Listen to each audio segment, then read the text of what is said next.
2800 সহস্ৰ ঋষি বেদত প্ৰধান বিষ্ণুৰ নৈমেষ ক্ষেত্ৰ মহাপুণ্যস্থান মান্য কৰি সুতক পাতিলা সত্ৰ তথা সৌনক প্ৰমুখ্যে শুনে ভাগৱত কথা। আমাৰ শুকৰ পৰা প্ৰথমতে 60,000 ঋষিয়ে ভাগৱত শুনিছিলে। যেতিয়া শুক যাবলৈ ওলাল তেতিয়া প্ৰশ্ন কৰিলে যে তুমি গ'লে আমাক আকৌ ভাগৱত কোনে শুনাব?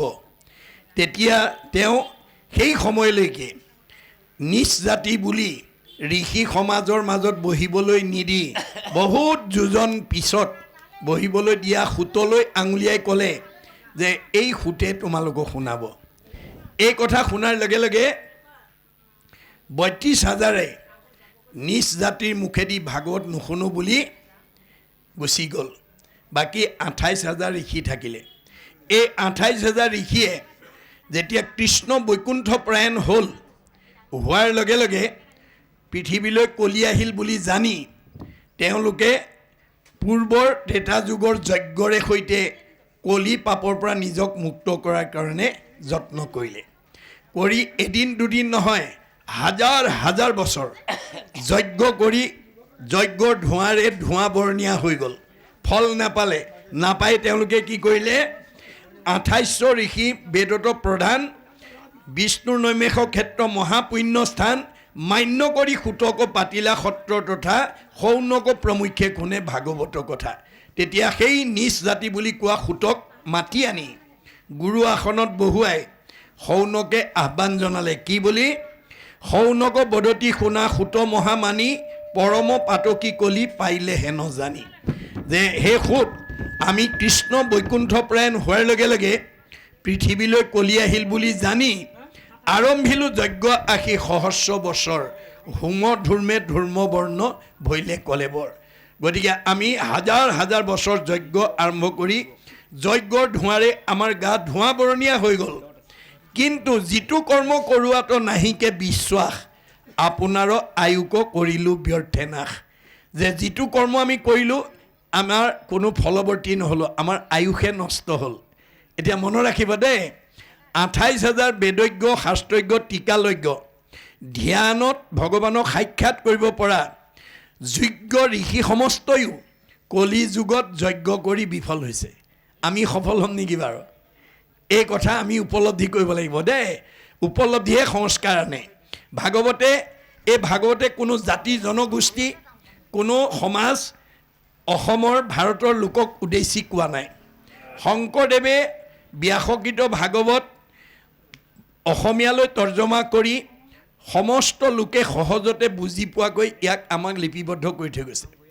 আৰু এই ভাগৱতৰ মাজেদি শংকৰদেৱে অসমত জন্মগ্ৰহণ কৰি অসমৰ বা ভাৰতৰ মানুহ সংঘ অনাসংঘ বামুণীয়া কীৰ্তনীয়া সত্ৰ সমাজৰ মানুহক উদ্দেশ্যি ভাগৱত লিখা নাই। তেওঁ ভাগৱত লিখিছে বিশ্বৰ জীৱশ্ৰেষ্ঠ মানুহ তৰিবৰ কাৰণে। সেইকাৰণে ভাগৱতৰ মাধ্যমেদি তেওঁ আহ্বান জনাইছে কি বুলি? উবা নৰলোক হৰি ভজি উক ধৰা ইটো উপদেশ এৰা আলজাল জীৱা কটকাল জৰা ভৈল পৰৱেশ।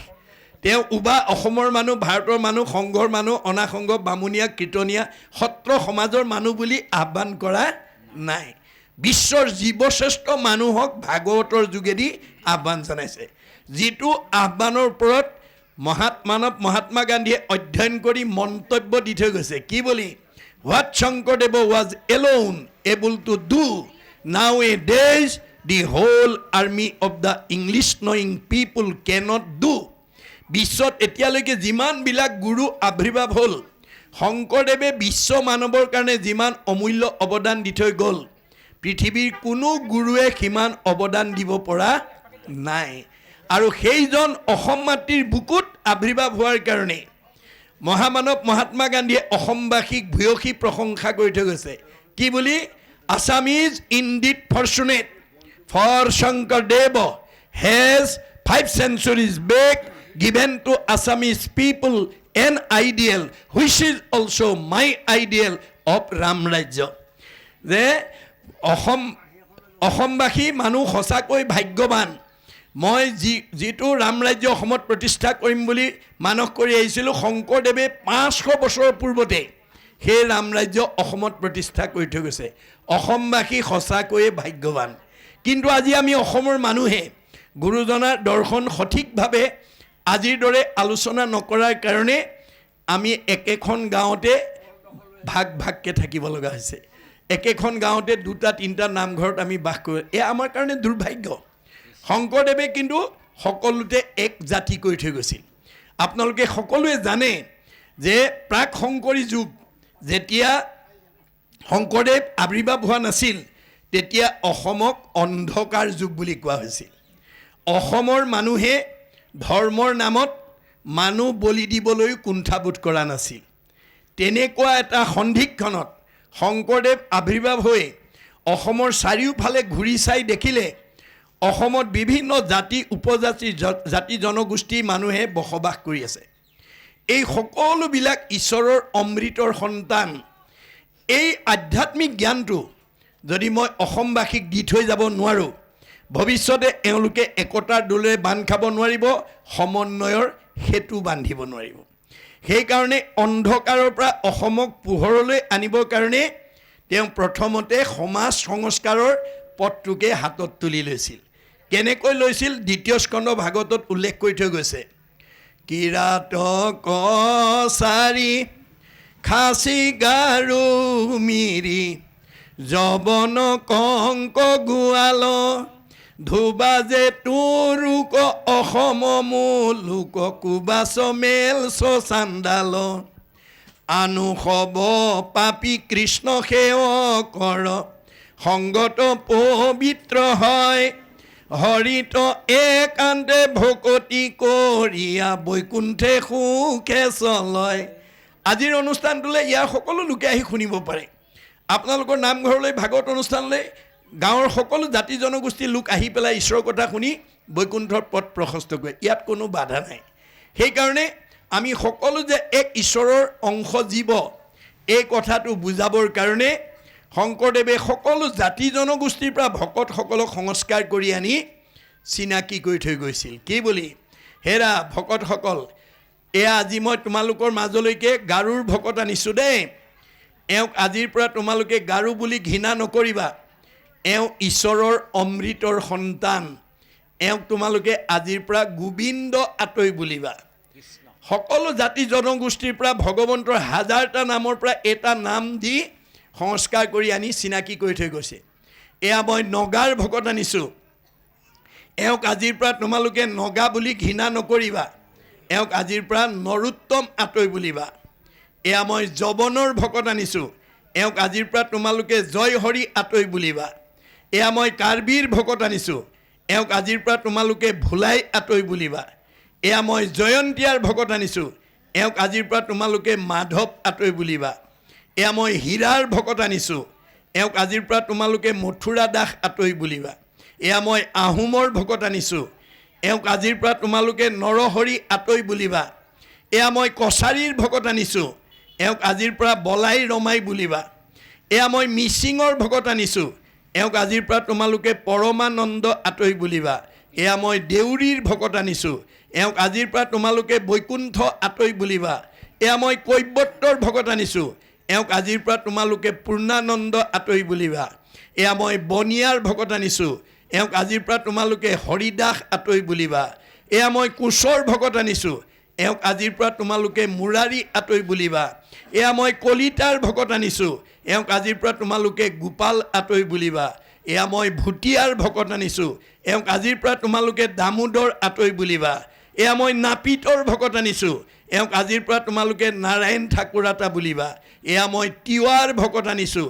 এওঁক আজিৰ পৰা তোমালোকে সুদাম আতৈ বুলিবা। এয়া মই কায়স্থৰ ভকত আনিছোঁ। এওঁক আজিৰ পৰা তোমালোকে সতাই আতৈ বুলিবা। এয়া মই মুছলমানৰ ভকত আনিছোঁ। এওঁক আজিৰ পৰা তোমালোকে শ্যাম কাই আতৈ বুলিবা। তাৰপিছত অপ্ৰভংশ হৈ চান্দখাই হৈছে। এয়া মই ব্ৰাহ্মণৰ ভকত আনিছোঁ। এওঁক আজিৰ পৰা অনন্ত কণ্ডলী সাৰ্বভৌম ভট্টাচাৰ্য বুলিবা। এই ধৰণে সকলো জাতি জনগোষ্ঠীৰ পৰা ভকতক সংস্কাৰ কৰি আনি বৰ্ণ বৈষম্যহীন এটা জাতি সৃষ্টি কৰি ঘোষণা দি থৈ গৈছে। কি বুলি? অহৰিক ভজয় যিটো তাকে বোলে জাতি কৃষ্ণত বিমুখ যিটো সেহিহে অজাতি। আমি মানুহৰ জন্ম লৈ ঈশ্বৰক ভজিলে জাতি আৰু ঈশ্বৰক নভজিলে অজাতি। চৈতন্যপন্থীয়েও কৈছে মুচিও শুচি হয় যদি হৰিক ভজে, শুচিও মুচি হয় যদি হৰিক তেজে। আৰু মাধৱদেৱেও ঘোষাত লিখিছে ৰাম বুলি তৰে মহা মহা অন্ত জাতি যিটো নাম নলৱে হীনটো হীন আতি। আৰু এই ভাগৱতেও আমাক দুটা ভাগতে দেখুৱাইছে জাতি আৰু অজাতি। অলপ পিছতে আপোনালোকে শুনিব। এতিয়া সৌনকে আহ্বান জনাই কৈছে যে আমি এই কথা বুজি নাপায় আমি হাজাৰ বছৰ যজ্ঞ কৰি যজ্ঞৰ ধোঁৱাৰে আমাৰ গা ধোঁৱা ভৰণীয়া হৈ গ'ল, কিন্তু আমাৰ আশা পূৰণ নহ'ল, আমাৰ আয়ুষে নষ্ট হ'ল। সম্প্ৰতি তুমি সি চিন্তি উক মহাহিত কৰাই উক পান কৃষ্ণ চৰিত্ৰ অমৃত। এতিয়া কলি যুগৰ মানুহে কৃষ্ণ কথা নুশুনিলে আৰু গতি নাই, কাৰণ ভগৱন্তই যুগে যুগে অৱতাৰ হৈ যুগ ধৰ্ম নিজে নিৰ্ণয় কৰি থৈ গৈছে। সত্য যুগত হৰি অৱতাৰ হৈ সমস্ত জগতৰ লোকক ক'লে জীৱশ্ৰেষ্ঠ মানুহ হিচাপে তোমালোকে ঈশ্বৰক ধ্যান কৰিবা, আৰু ধ্যানৰ অন্তত ভগৱানৰ 10টা নাম ল'লে ধ্যান পূৰ্ণ কৰি তোমালোকে মুক্তি পাব পাৰিবা। সেইকাৰণে সত্য যুগৰ সকলো মানুহে ঈশ্বৰক ধ্যান কৰিছিল আৰু ধ্যানৰ অন্তত ভগৱন্তৰ 10টা নাম লৈ মুক্তি লৈছিল। আৰু গুৰুজনাৰ প্ৰপন্ন শিষ্য মাধৱদেৱে সেই কথাটো নাম মালিকাত উল্লেখ কৰি থৈ গৈছে। সত্য যুগে যোগী সবে কৰিয়া সমাধি যেনমতে পাৱে ফলক কৃষ্ণক আৰাধি তাহাঁতো কৃষ্ণৰ 10 নাম যদি লয় সমাধিৰ ফল যোগী তেৱেহে পায়। সত্য যুগৰ সকলো মানুহে ধ্যান কৰিছিল, কিন্তু ধ্যানতেই তেওঁলোক মুক্তি পোৱা নাছিল, ভগৱানৰ 10টা নাম ল'লেহে মুক্তি পাইছিল। তাত দুটা নিয়ম, ধ্যান আগ নাম পাছ। ত্ৰেতা যুগত ৰাম অৱতাৰ হৈ জীৱশ্ৰেষ্ঠ মানুহক ক'লে হে জীৱশ্ৰেষ্ঠ মানুহ, তোমালোকে এই মায়াময় সংসাৰৰ পৰা মুক্তি পাবলৈ হ'লে তোমালোকে সকলোৱে নিয়ম নীতি মানি যজ্ঞ কৰিব লাগিব, আৰু যজ্ঞৰ অন্তত ভগৱন্তৰ 8টা নাম ল'লে যজ্ঞ পূৰ্ণাংগ কৰি তোমালোকে মুক্তি পাব পাৰিবা। সেইকাৰণে ত্ৰেতা যুগৰ সকলো মানুহে যজ্ঞ কৰিছিল আৰু যজ্ঞৰ অন্তত ভগৱন্তৰ 8টা নাম লৈ মুক্তি পাইছিল। আৰু মাধৱদেৱে সেই কথাটো নাম মালিকাত কৈছে নিয়মে সংযমে চিত্ত সাৱধান কৰি ত্ৰেতা যুগে নানাভাৱে যজ্ঞে যদি হৰি মাধৱৰ অষ্টগোটা নামক উচ্চৰে তেৱেহে যজ্ঞৰ ফল পাৱে জানানৰে। ত্ৰেতা যুগৰ সকলো মানুহে যজ্ঞ কৰিছিল আৰু যজ্ঞৰ অন্তত ভগৱানৰ 8টা নাম লৈ মুক্তি কৰিছিল। দ্বাপৰ যুগত কৃষ্ণ অৱতাৰ হৈ জগতৰ জীৱশ্ৰেষ্ঠ মানুহক ক'লে হে জীৱশ্ৰেষ্ঠ মানুহ, তোমালোকে সকলোৱে নানান তন্ত্ৰ মন্ত্ৰৰে ঈশ্বৰক পূজা কৰিবা, আৰু পূজাৰ অন্তত ভগৱানৰ 12টা নাম ল'লে পূজা পূৰ্ণাংগ কৰি মুক্তি পাব পাৰিবা। সেইকাৰণে দ্বাপৰ যুগৰ সকলো মানুহে পূজা কৰিছিল, আৰু মাধৱদেৱে সেই কথাটো নাম মালিকাত উল্লেখ কৰি থৈ গৈছে। নানা তন্ত্ৰে মন্ত্ৰে পূজা কৰে দ্বাপৰত হৰিৰ 12 নাম জপয় সতত নাম কীৰ্তন এশেষাংগ কৰে পূজাক তেৱেহে পূজাৰ ফল পাৱে জানা তাক। গতিকে 12টা নাম লৈ তেওঁলোকে মুক্তি হৈছিল। কলি যুগৰ মানুহক মাধৱদেৱে ভূয়সী প্ৰশংসা কৰিছে, কি বুলি অধন্য ধন্য কলিৰলো কৰমহাভাগ সৰ্বধৰ্ম ঠেলি হৰি নাম ভৈলা আগ। কলি যুগত জন্মগ্ৰহণ কৰা সকলো মানুহ ভাগ্যৱান, কিয় আন ধৰ্মবিলাক চব ঠেলি নাম ধৰ্মক অগ্ৰাধিকাৰ দিলে। কিয় এই কাৰণটো ভাগৱতত উল্লেখ কৰিছে যে কৃষ্ণ বৈকুণ্ঠ প্ৰয়াণ হোৱাৰ লগে লগে আন ধৰ্মবিলাক কৃষ্ণৰ লগত গুচি গ'ল বুলি কৈছে। আন ধৰ্ম কৃষ্ণৰ লগত গুচি গৈলা, একস্থান হুয়া হৰি নাম মাত্ৰ ৰৈলা, এতেকেহে নামত সমস্ত পুণ্য পায় জানিয়া যতনে ফুৰা হৰি গুণ গায়। নামে তপ নামে জপ নামে যোগ ধ্যান নামে দান নামে পুণ্য কোটি তীৰ্থ স্নান নামে ধন জনবন্ধু নামে পিতা মাতা নামে নিজ সুহৃদ নামে সে গতিদাতা ইহ পৰলোকে নাম বিনে গতি নাই চাৰিও বেদৰ ইহে মুখ্য অভিপ্ৰায় গতিকে কলি যুগৰ মানুহৰ কাৰণে ভগৱন্তই কেৱল নাম থৈ গ'ল গতিকে এতিয়া কলি যুগৰ মানুহে নাম ল'লেই আগৰ কেইটা যুগত যাগ যজ্ঞ পূজা কৰা ফল পায় বুলি ভাগৱতত উল্লেখ কৰিছে ধ্যানে যজ্ঞে পূজাৰ কহিছে যেন ফল হৰিৰ কীৰ্তনে তাক সাধয় সকল বেদত কৈছে যত ফলং সৰ্বতীৰ্থেষু সৰ্বযজ্ঞেষু কীৰ্তিতাম তৎ ফলম কৌটি গুণম পুণ্যম ৰাম নাম এব লভ্যতে কলি যুগৰ মানুহে ভগৱন্তৰ ৰাম নাম যদি এবাৰ লয় তেতিয়া আগৰ যুগত কৰা কোটি কোটি যজ্ঞ তপৰ ফল ঠাউকতে পায় মনত ৰাখিব কথাটো বেদে কৈছে ৰাম ইতি বদন্তি যে সৰ্বদা তেইসাং ভক্তি স মুক্তি স ভৱিষ্যতি না সংশয় কলি যুগৰ মানুহে কেৱল ঈশ্বৰৰ নাম ল'লেই ভক্তি আৰু মুক্তি কেউটা হৈ যাব কোনো চিন্তা কৰিব নালাগে সহজ উপায় দি থৈ গৈছে আৰু সেই চাৰিখন বেদ সৃষ্টিকৰ্তা ব্ৰহ্মাই আনি তিনিবাৰ প্ৰমাণ কৰিছে চাৰিও বেদক ব্ৰহ্মাই আনি বিচাৰিলা 3 প্ৰমাণী এহি মানে মাত্ৰ কৰিলা সাৰ হৰি কীৰ্তনেহে তৰে সংসাৰ গতিকে কলি যুগৰ মানুহ ঈশ্বৰৰ নামৰ বিনা তৰিব নোৱাৰে 28,000 ঋষিয়ে নোৱাৰিলে আপুনি মই পাৰিম নেকি মাত্ৰ উপলব্ধি কৰিব লাগিব দেই আমাৰ জীৱশ্ৰেষ্ঠ মানুহৰ কাৰণে ভাগৱতে কেৱল নিয়মৰ কথা কৈ আছে আমাৰ পদ্ধতিৰ কথা কৈ আছে কি নিয়ম পদ্ধতিৰে চলিলে আমি এই সংসাৰৰ পৰা মুক্তি লাভ কৰিব পাৰিম নহ'লে অহা যোৱা কৰি থাকিব লাগিব পুনৰপি জনমম পুনৰপি মৰণম হৈ ভাগৱত শুনি সংস্কাৰ নোহোৱা জীৱই ঘূৰি থাকিব লাগিব আৰু ঘূৰি থাকিলে গৰ্ভৰ যান্ত্ৰণা মৃত্যুৰ ভয়ে পিছে পিছে খেদি থাকিব গতিকে ইয়াৰ পৰা ৰেহাই পাবৰ কাৰণে ভাগৱত শুনিব লাগিব সেইকাৰণে 28,000 ঋষিয়ে স্বীকাৰ কৰি থৈ গ'ল যে এতিয়া আৰু আমাক তোমালোকে কি কৰা সম্প্ৰতি তুমি সিচিন্তি উপমহাহিত কৰাইক পান কৃষ্ণ চৰিত্ৰ অমৃত এতিয়া কৃষ্ণৰ অমৃতময় কথা নুশুনালে আমাৰ আৰু গত্যন্তৰ নাই পৰম ঈশ্বৰ কৃষ্ণ দেৱনাৰায়ণ তান মহাভক্তি ইটো শ্ৰৱণ কীৰ্তন আমি ভগৱন্তৰ গুণনাম শ্ৰৱণ কীৰ্তন কৰাটোৱে আমাৰ পৰম ভক্তি ইহাক নজানি আন কৰ্ম কৰি মৰো কৈও কৃষ্ণ কথা সুত জনমতে তোৰ এই কথাটো নাজানি আমি আন ধৰ্ম অৰ্থাৎ যাগ যজ্ঞ কৰি আমি মানে মৃত্যুৰ মুখী হ'লোঁ গতিকে এতিয়া তুমি আমাক তৰাৰ উপায়টো দিয়া ইহাতেহে আমাৰো মিলিল মহাভাগ তুমি হেন মহন্তক পাইলোঁ ভাগ্যে লাগ আজি আমি প্ৰত্যেকে এই কথাটো অনুভৱ কৰিব লাগিব দেই আজি আপোনালোকৰ পূৰ্ব পুণ্য আছিল কাৰণেহে আমি একেলগে বহি এই ভাগৱত কথা শুনিবলৈ পাইছোঁ পূৰ্ব পুণ্য নহ'লে এই কথা শুনিব নোৱাৰে যাহাৰ আছে পুণ্য অসংখ্যাত শিখে পাতে কাণ কৃষ্ণৰ কথাত যে আপোনালোকে যে আজি কৃষ্ণ কথা শুনিবলৈ আহিছে আপোনালোকৰ পূৰ্ব পুণ্য আছে পূৰ্ব পুণ্য নোহোৱা জীৱই ভাগৱত শুনিবলৈ আহিব নোৱাৰে ভাগৱততে কৈছে অজিন পাতকী আত নাপাতিব কাণ পাপীৰ পুণ্যৰ দেখা প্ৰত্যক্ষ প্ৰমাণ আপোনাৰ আত্মাটো পুণ্য আত্মা নে পাপ আত্মা আপুনি নিজেই প্ৰমাণ কৰিব লাগিব আনে প্ৰমাণ কৰিব নোৱাৰে সেইকাৰণে কৈছে যে আকাশৰ সঞ্চৰে যত স্বৰ্গ সুখ সিটো মুখ্য সুখ মূল ভকতৰ সংগৰ অল্পৰ নুহি তুল আজি আমি ভকতৰ সংগত বহি যিটো ৰস পাইছোঁ সেইটো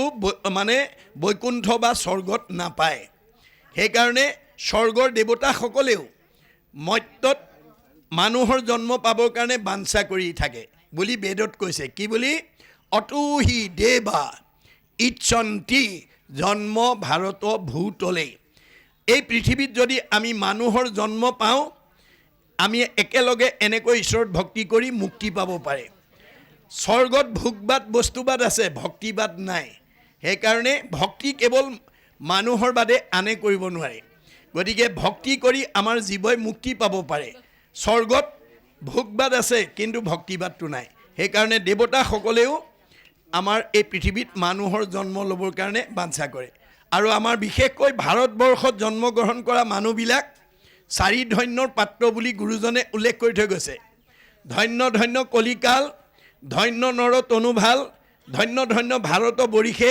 ধন্য ধন্য ৰাম নাম। আমি তিনিটা ধন্য অতিক্ৰম কৰিলোঁ। কলি যুগত ভাৰতবৰ্ষত নৰদেহা পালোঁ, আমাক কোনেও বাধা দি ৰাখিব নোৱাৰিলে। এতিয়া আমি 4 নম্বৰ ধন্যটো কাৰ্যকৰী কৰিব লাগে, ৰাম নাম ল'ব লাগে। মনত ৰাখিব, ৰাম নাম ল'লেই আমাৰ জীৱৰ সাৰ্থকতা হ'ব। এতিয়া আপোনালোকৰ মনত প্ৰশ্ন আহিব পাৰে যে ভাৰতবৰ্ষত জন্মগ্ৰহণ কৰা মানুহবিলাক যদি 4 ধন্যৰ পাত্ৰ হয়, প্ৰগতিশীল ৰাছিয়া, আমেৰিকা, জাপান, ইংলেণ্ডত জন্মগ্ৰহণ কৰা জীৱবিলাক দুৰ্ভগীয়া নেকি? আমাৰ মহাপুৰুষ শংকৰদেৱে তাৰো উত্তৰ দি থৈ গৈছে। কি বুলি? আতভিনে আনভূমি যতেক আছয়, ভোগৰেখে দেশ বুলি জানিবা নিশ্চয়। পৃথিৱীত যিমানবিলাক প্ৰগতিশীল দেশ আছে সেইবিলাক চব ভোগবাদী আৰু বস্তুবাদী দেশ। ভক্তিবাদ কেৱল ভাৰতবৰ্ষত আছে। সেইকাৰণে ভাৰতৰ 4 সীমাত জন্মগ্ৰহণ কৰাসকল মানে ভাগ্যৱান বুলি গুৰুজনে কৈছে। এইটো ভৌগোলিক সীমাৰ দিশেদি তেওঁ উত্তৰ দি থৈ গৈছে।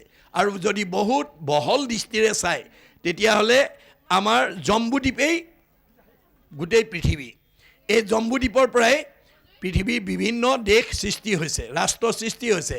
গতিকে আপুনি পৃথিৱীৰ য'তেই জন্মগ্ৰহণ নকৰক, যদি ঈশ্বৰত ভক্তি কৰিব তেতিয়া সি মুক্তি পাব। যদি আপুনি ভাৰতবৰ্ষৰ ভক্তিবাদৰ দেশত জন্মগ্ৰহণ কৰি ৰাছিয়া, আমেৰিকা, ইংলেণ্ড, জাপানৰ দৰে ভোগবাদী দেশৰ কথা ভাবি মৃত্যুক সাৱটি ল'বলগীয়া হয়, তেতিয়া আপোনাৰ জীৱক ক'ত যাবগৈ? ৰাছিয়া, আমেৰিকাত। ঝং ঝং অপিস্মৰণ ভাৱং তেজতে অন্তে কলে বৰম তম তমেই বৈতি কৌন্তে সদাতত ভাৱ ভাবিত। আপুনি যি ভাৱ লৈ মৰিব সেই ভাৱৰ অনুকূল ঠাইত আপুনি জন্ম ল'ব লাগিব। এয়া বেদৰ মত। সেইকাৰণে কৈছে আকাশে সঞ্চৰে ৰবি ৰথ যেন বায়ু, সূৰ্যৰ লগত হৰৈ জগতৰ আয়ু। সূৰ্য উদয় আৰু অস্ত যোৱাৰ লগে লগে আমি এদিন এদিন মৃত্যুৰ ফালে আগবাঢ়ি গৈ আছোঁ। কিন্তু আজি আমাৰ সমাজত বহুত মানুহে এই কথাটো উপলব্ধি নকৰে, সদায় জীয়াই থাকিম বুলি ভাবে। আমাৰ সমাজত এতিয়া সদায় জীয়াই থাকিম বুলি ভবা মানুহৰ সংখ্যা বেছি। সেইকাৰণে তেওঁলোকে আনক দুখ দি, আঘাত দি নিজক মানে সুখত ৰখাৰ চিন্তা কৰে। কিন্তু তেওঁলোকে নাজানে আনক দুখ দিলে যে তেওঁ দুখী আনতকৈ বেছি দুখ পাব, এই কথাটো নাজানে। আৰু আমি যে দিনে দিনে মৃত্যুৰ মুখলৈ আগবাঢ়ি গৈ আছোঁ এই কথাটো নাজানে। এতিয়া আমাক ভাগৱতে সকীয়াই দিছে, সূৰ্যৰ লগতে হৰৈ জগতৰ আয়ু। সূৰ্য উদয় আৰু অস্ত যোৱাৰ লগে লগে আমি এদিন এদিন মৃত্যুৰ ফালে আগবাঢ়ি গৈ আছোঁ। একক্ষণ মানে যিটো শুনৈ কৃষ্ণ কথা, তাৰ বিনে আনৰ জীৱন যাই বৃথা। এক ক্ষণ 4 মিনিট, দাৰ্শনিকৰ মত যে এক ক্ষণত 4 মিনিট সময়। ভগৱানে কৈছে তোমাক 24 ঘণ্টা দিছোঁ, তাৰ মাজৰ পৰা 4 মিনিট সময় মোৰ কাৰণে দিবলৈ নাপাহৰিবা। আপুনি 24 ঘণ্টাৰ ভিতৰত 4 মিনিট সময় যাতে ঘৰখনৰ প্ৰত্যেকজন সদস্যই ঈশ্বৰৰ নাম ক'ব, গাব, শুনিব পাৰে, তাৰ কাৰণে গুৰুত্ব দিব লাগিব। যদি 4 মিনিট সময়ো যদি আমি ঈশ্বৰৰ কথা শুনিবলৈ আমাৰ মানে সময় নোলায়, তেতিয়াহ'লে আমাৰ এই শৰীৰটো সুস্থকৈ চলাব নোৱাৰিম। সেইকাৰণে অৰ্জুনক উদ্দেশ্যি কৈছে, আৰু হেৰা শুনা তুমি একবিনে নহ দুই, অবিদ্যা মায়াত ভিন্ন দেখি। হে অৰ্জুন, তুমি মই একেটাই। মায়াত থকাৰ কাৰণে মানুহে আমাক দুটা দুটা বুলি ভাবে। মোৰ অংশ জীৱ তুমি, মই আত্মা অন্তৰ্যামী, এহি হেতু তুমি মই সখী। তুমি মোৰ অংশ জীৱ, সেইকাৰণে তুমিয়ে মই সখী। যেতিয়া অৰ্জুনৰ লগত যদি সখী, আমাৰ লগত সখী হয়নে নহয়, এই কথা আমি উপলব্ধি কৰিব লাগিব। মাত্ৰ অৰ্জুনক বেছ কৰি লৈছে, আমাকে দেখুৱাইছে। সাৰথীৰ কহোঁ ভেদ লোৱাত আৰু পৰিচ্ছেদ, আনে নজানয় মহামতী। যিগোটা যে মহাৰথী ৰথেশ্বৰী কৰাগতি, ৰথ পুনু চলাৱে সাৰথী। গতিকে তুমি যিখন ৰথত উঠি মহাৰথী হিচাপে যুদ্ধত অৱতীৰ্ণ হৈছা, কৰ্মত অগ্ৰগতি হৈছা, সেই ৰথখন কিন্তু মই চলাই আছোঁ। এই কথা সৰ্বতো সময়তে মনত ৰাখিবা। গতিকে অৰ্জুনৰ ৰথখন যদি কৃষ্ণই চলাইছে, আমাৰ ৰথখন কোনে চলাইছে? আমাৰ ৰথখনৰ নাম কি? দেহ ৰথ, ঘোঁৰা মন, ইন্দ্ৰী প্ৰাণ সেনাগণ, বিষয় অৰণ্য ভৈলতাৰ। আজি আমাৰ যিজন আমাৰ হৃদয়ত থকাৰ কাৰণে আমি চকুৰে দেখিছোঁ, কাণেৰে শুনিছোঁ, মুখেৰে খাইছোঁ, হাতেৰে কৰিছোঁ, ভৰিৰে গৈছোঁ, জীয়া মানুহ হৈ আছোঁ, সেইজনৰ কথা আজি আমাৰ বহুতৰ শুনিবলৈ, ক'বলৈ, গাবলৈ সময়ৰ অৱকাশ নাই। সেইজনৰ ৰথখন ভালকৈ নচলিব দেই। কি হ'ব? ঘূণে ধৰিব কেনেকৈ অৰ্শ গুল্ম পিত্ৰ কেঁচুমূৰীয়া মূৰৰ বিষ পেটৰ বিষ দাঁতৰ বিষ কঁকাল বিষ ভৰি বিষ কাৰ কি আছে আৰু আপোনালোকৰ শৰীৰত যদি কাৰোবাৰ বেমাৰ আজাৰ হৈছে তাৰ কাৰণে মনক দায়ী কৰিছে ভাগৱতে মনে পাপ কৰে যাই লাগয় জীৱত সিকাৰণে জীৱে দুখ ভুঞ্জে সংসাৰত আজি আমি মনটো সদাচাৰ কৰিব নোৱাৰাৰ কাৰণে আমি ভাগৱতৰ নিয়ম নীতিমতে নচলাৰ কাৰণে আমাৰ ভগৱানে দিয়া 100 বছৰ আমাক দিয়া সত্ত্বেও আজি আমাৰ মাজৰ পৰা বহুত 100 বছৰ আগতে বিদায় লৈছে কিয় তেওঁলোকে ভাগৱত নুশুনে নপঢ়ে ভাগৱতৰ নিয়ম নাজানে আমাৰ ভাগৱতত 8 প্ৰকাৰ সদাচাৰ বান্ধি থৈ গৈছে গুৰুজনাই কায়ৰ সদাচাৰ বাক্যৰ সদাচাৰ মনৰ সদাচাৰ গমন সদাচাৰ শৌচ সদাচাৰ অন্ন সদাচাৰ স্নান সদাচাৰ শয়ন সদাচাৰ এই সদাচাৰ নীতিবিলাক যদি আপুনি মানে আৰু আপোনাৰ পৰিয়ালক মনাব পাৰে আপোনালোকৰ ঘৰত বেমাৰ আজাৰ হ'ব নোৱাৰে আৰু 100 বছৰ আগত বিদায় ল'ব নালাগে আপুনি আয়ুস বঢ়াব পাৰিব শংকৰদেৱৰ দিনত কেইবাজনো আটা পুৰুষে আয়ুস বঢ়াই থৈ গৈছে শংকৰ মাধৱৰ পৰাই ভাগৱত শুনিছিল ব্যাখ্যা শুনিছিল কিন্তু তেওঁলোকৰ এটা চাৰিত্ৰিক বৈশিষ্ট্য আছিল গুৰুতকৈ শিষ্য সিয়ান খুচৰি খুচৰি লয় জ্ঞান নজনা কথাবিলাক সব শিকি ল'লে শিকাওঁতা মাধৱদেৱ 107 বছৰ জীয়াই থাকিলে শিকাওঁতা শংকৰদেৱ 120 বছৰ জীয়াই থাকিলে তেওঁলোকৰ পৰা শিক্ষা লোৱা বদলা আটা 130 বছৰ ৰাম আটাই 140 বছৰ মথুৰা দাস আটাই 151 বছৰ বয়সলৈ আয়ুস বঢ়ালে ভগৱানে দিয়া বয়স 100 বছৰে মনুষ্যৰ আয়ুসত বৰিষ সংখ্যা আমাক প্ৰত্যেককে ভগৱন্তই 100 বছৰ দিছে কিন্তু ভাগৱত শুনি আমি যদি ভাগৱতৰ নীতি সদাচাৰ মানিব পাৰোঁ আমি আয়ুস বঢ়াব পাৰিম আৰু যদি ভাগৱতৰ নিয়ম নামানো আপোনাৰ আয়ুস 100 বছৰ ভোগ কৰিবলৈ নাপায় মনত ৰাখিব কথাটো গতিকে 1 নম্বৰ কায়ৰ সদাচাৰ আমাৰ এই কায়টো পৰৰ উপকাৰ কামত ব্যৱহাৰ কৰিব লাগিব মই অলপ আগতে আৰম্ভণিতে কৈছোঁ বাক্যৰ সদাচাৰ আমাৰ আজি কথা ক'ব নজনাৰ কাৰণে বহুত পৰিয়ালত স্বামী স্ত্ৰীৰ মাজত মনোমালিন্য কাৰোবাৰ শাহু বোৱাৰীৰ মাজত মনোমালিন্য কাৰোবাৰ ককাই ভাইৰ মাজত মনোমালিন্য কাৰোবাৰ সীমা ঘৰীয়া মাজত মনোমালিন্য ইত্যাদি ইত্যাদি গণ্ডগোলটো ক'ত লাগিল কথা ক'ব নাজানে আমি কথা ক'ব নজনাৰ কাৰণে আমাৰ বহুতৰে সংঘাত আহিছে আমাৰ ভাগৱতে কথা কোৱাৰ নিয়ম বান্ধি দিছে আমি কেনেকৈ কথা ক'ব লাগে সত্য প্ৰিয় হিত আমি সদায় সঁচা কথা ক'ব লাগে সঁচা কথা কোৱা মানুহে কালৈ ভয় কৰিব নালাগে মূৰ তুলি কথা ক'ব পাৰে মিছা কথা কোৱা মানুহে তললৈ মূৰ কৰি থাকে ধৰা পৰাৰ ভয় কৰে আপোনালোকৰ ঘৰৰ পৰিয়ালৰ ভিতৰত সঁচা কথা কোৱাজনলৈ মিছা কথা কোৱাকেইজনে ডৰ কৰে আপোনালোকৰ সমাজত সঁচা কথা কোৱা মানুহজনলৈ বা মানুহগৰাকীলৈ মিছা কথা কোৱাসকলে ভয় কৰে মনত ৰাখিব কিন্তু আমাৰ ভাগৱতে কৈছে সঁচা কথা বুলি কোৱাৰ নিয়ম আছে প্ৰিয় শুনিবলৈ ভাল পোৱাকৈ ক'বা অহংকাৰে নক'বা অহংকাৰে সঁচা কথা ক'লেও মানুহে মানি ল'বলৈ টান পাব আৰু হিত আপোনাৰ শব্দটোৱে আনক উপকাৰ কৰিব লাগিব কাকো অপকাৰ কৰিব নালাগিব কাক কৰিব চবতে ভগৱান আছে আৰু শব্দটো বা বাক্যটো এৰোতে সাৱধান হ'ব কাৰণ দাৰ্শনিক পণ্ডিতে কৈছে ৱৰ্ড ইজ গড শব্দ ব্ৰহ্ম বাক্য ব্ৰহ্ম ই অবিনাশী আপুনি যি উদ্দেশ্যে ক'ব তাৰ প্ৰতিক্ৰিয়া কৰিব আপুনি ধেমালিটো ল'ৰা ছোৱালীক খাও সপনি নিদিব ধেমালিটো ল'ৰা ছোৱালীক বেয়া শব্দ দুষ্ট ল'ৰা দুষ্ট ছোৱালী এনেকুৱা শব্দ প্ৰয়োগ নকৰিব কাৰণ আপুনি ধেমালিতে যদি বিহ অকণমান অমৃত বুলি বুটলি খাই দিয়ে বিহে ক'ব নেকি ধেমালিতে খাইছে নামাৰো বুলি বিহ জানিয়েই খাওক বা ধেমালিতে খাওক বিহে মানুহ মাৰিবই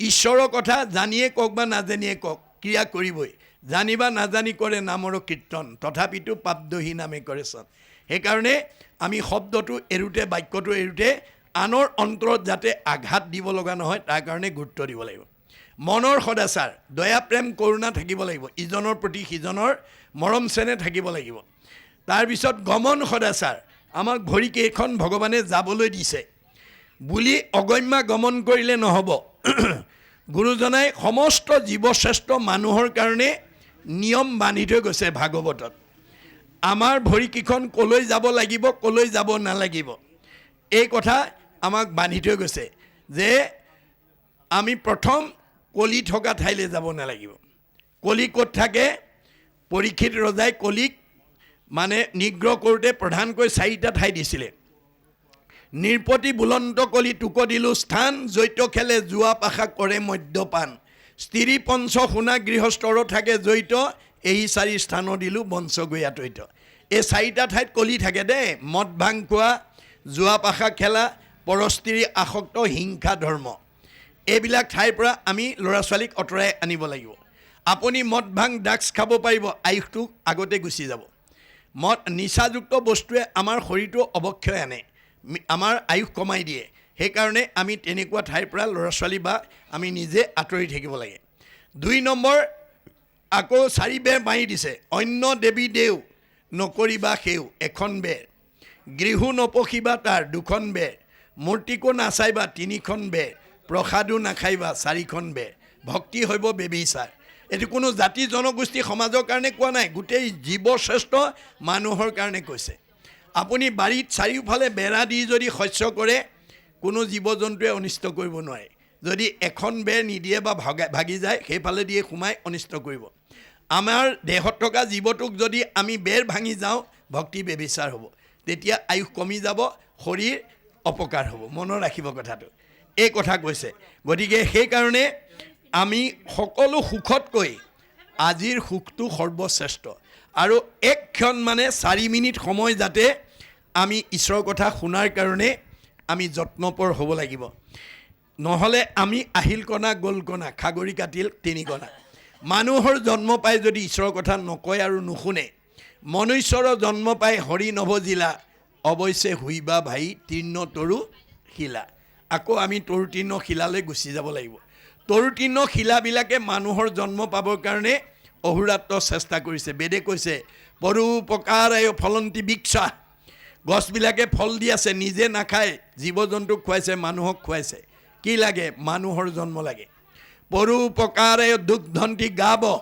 গাইবিলাকে গাখীৰ দি আছে নিজে নাখায় আনক খুৱাই আছে কি লাগে মানুহৰ জন্ম লাগে পৰোপকাৰায় বহন্তি নদ্যা নদীবিলাক অহৰহ বৈ আছে পৰৰ উপকাৰ সাধন কৰিছে কি লাগে মানুহৰ জন্ম লাগে এই ধৰণে প্ৰকৃতি জগতৰ সকলো জীৱই মানুহৰ জন্ম পাবৰ কাৰণে যত্ন কৰিছে স্বৰ্গৰ 33 কোটি দেৱতায়ো মানুহৰ জন্ম পাবৰ কাৰণে যত্ন কৰিছে গতিকে আমি মানুহ হৈ যদি সেই কথা উপলব্ধি নকৰোঁ তেতিয়া আমি আকৌ তৰুতীৰ্ণ শিলালৈ গুচি যাব লাগিব সেই কথা আমাক কৈছে কৃষ্ণত অৰ্পিয়া আমি কৰোঁ কৰ্ম যত তাতো নানা বিঘ্নি আছে জানিলোঁ মনত এতিয়া যজ্ঞ পূজা কৰিছে আজি তাৰিখত আপোনালোকে কৰিব পাৰিব আপোনালোকৰ সেইটো ক্ষমতা আছে অধিকাৰ আছে বা মানসিকতা আছে আমাৰ ক'ব লগা একো নাই কিন্তু ফল নাপায় বুলি কৈছে যে কলি যুগত আপুনি যাগ যজ্ঞ পূজা পাতল কৰিব পাৰিব কিন্তু ফল নাপায় কলিত শৰীৰ কীৰ্তন এৰিয়া অন্যত্ব